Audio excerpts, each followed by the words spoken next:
जळगाव तालुक्यातील आसोदा येथे मद्याच्या नशेत मुलीचा हात पकडल्यामुळे जमावाने केलेल्या मारहाणीत भास्कर दगडू भंगाडे वय 43 यांचा मृत्यू झाला आहे।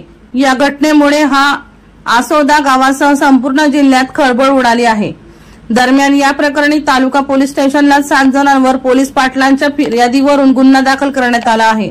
यापैकी एकाला अटक करण्यात आली आहे, तर मृत व्यक्तीविरुद्ध देखील विनयभंगाचा गुन्हा दाखल करण्यात आला आहे।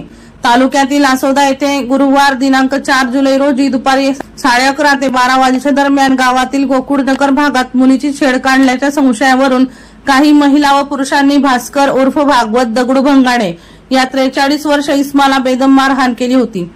या मारहाणीत भास्कर भंगाडे यांचा मृत्यू झाला होता। या प्रकरणी आसोद्याचे पोलीस पाटील आनंदा सीताराम बिराडे वय 52 यांच्या फिर्यादीवरून नवीन कायदा भारतीय न्याय संहिता अनुसार 189/2, 191, 190, 115, 352, 103(1) नुसार खुनाचा व मारहाणीचा गुन्हा दाखल करण्यात आला आहे।